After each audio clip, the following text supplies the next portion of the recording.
Love and non-dualism. Why do they fit together so well? This is Consciousness in Me, and my name is Josefin. So I thought we would take a deep dive into love and why it's so central to non-dualism. And sometimes when people talk about non-dualism, they do it from a mind's perspective. They speak about it rationally as if that was the whole teaching, as though the thought of everything being able to be reduced into one substance, and we call that consciousness usually, as if it's a logical thing. And it is, but it also has a different dimension. Because what it also means is that if everything can be reduced into one substrate or one, the words never fit, but one fundamental aspect of reality, then that means that the essence of me is the essence of the world. It's the essence of you, and it's the essence of everything in this existence. And to quote Rupert Spira on it, I share my being with everyone and everything. And that can be understood on a rational level, but from the heart, from the lived experience of realizing that I share my being with everything I see, everyone I interact with, that is the feeling of love. That would be the literal definition of love. When we feel love, we feel like we're not separate from the other person or the other experience that we have. So love is actually the experience of freedom from separation. And that makes it very tightly linked with non-dualism.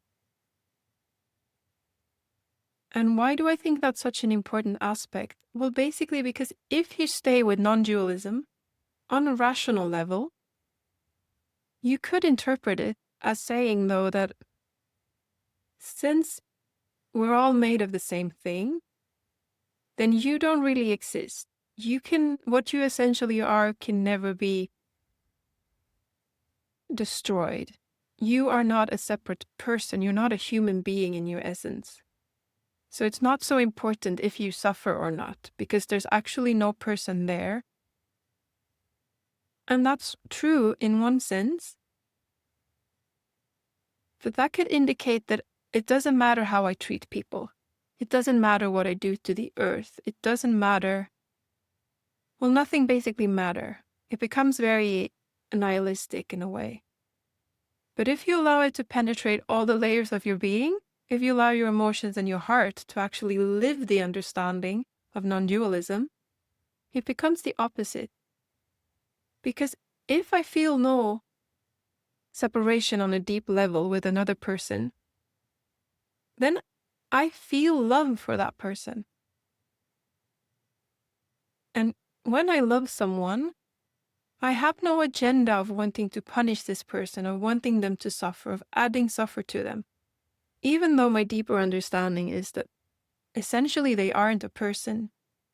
When I feel love towards someone, I act from a loving space. And the result of that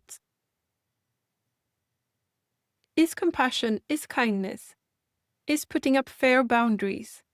It is not punishing. It is not trying to reduce anyone to anything less than they are.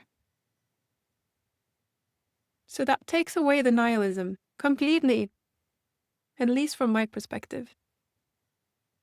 And I want to quote Bernardo Kastrup on this, who is he has a PhD in computer engineering and in philosophy, and he's an advocate for analytical idealism, which is a form of metaphysical model of reality, which is based on non-dualism, basically a way to explain the science or the results we see in science from a rational point of view. But what he says is when you have understood, or when you see it like that you share your being with everyone and everything, and when you let that sink into your heart, it's not nihilistic. It's not the idea of there's no point to anything because we're all just one and there's no people here anyway. No, it becomes the opposite. He says that it makes the world pregnant with meaning. because it's your essence dancing. It's a manifestation of the whole universe.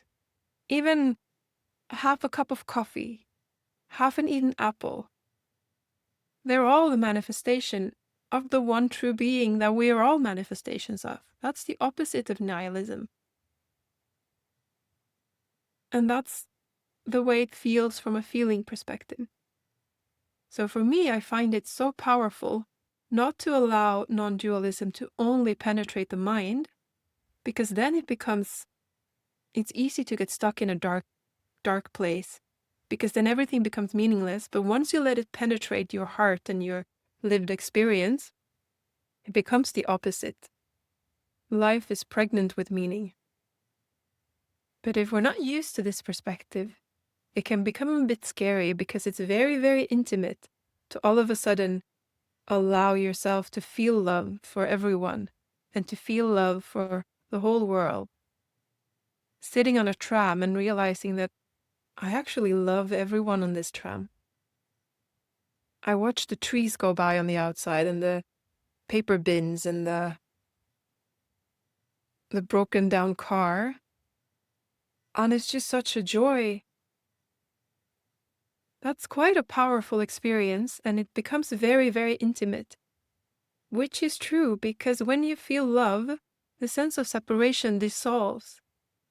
It's the most intimate you can be with the world or with yourself. It's the absence of separation. It's love. And love is not the same as liking. I don't have to like a person. I don't have to like their personality or their humor or their opinions. But I can love them. Or actually, I do love them, because we are the same being. And when that is felt, it's felt as love. Because liking is more, does this person act in a way that my thought processes and my structures fit with or prefer? And that's different from love. At least in this context, or that's what I and other people in non-dualism try to point to. Again, it's easy to get caught up in words and their definitions. But the ultimate definition, it's not really that interesting, at least not from my perspective. It's rather interesting that what is the definition that's alive in this context? How do we use love in this scenario? And we use love as the experience of oneness, the absence of separation. But it is the felt experience. It is that sensation that all the songs are written about, that the poems aim to, that the teenagers swirl around in. It might not be that possessive love of, I need you, I need this. But the sensation, the feeling that arises before it's claimed by the mind, that grabbing onto whatever object out there is causing my love. Now that's a misunderstanding. But the feeling of love, that's the realization of oneness. And that puts love right at the center of non-dualism. And I, for one, find that like just marvelously beautiful and like a symphony of the universe. And it's quite different from how I'm brought up at seeing it. Seeing then love is a bit in the periphery, like on the outskirts of reality. Not so tangible. But with the non-dualistic perspective, it puts it right in the center. It is the truth.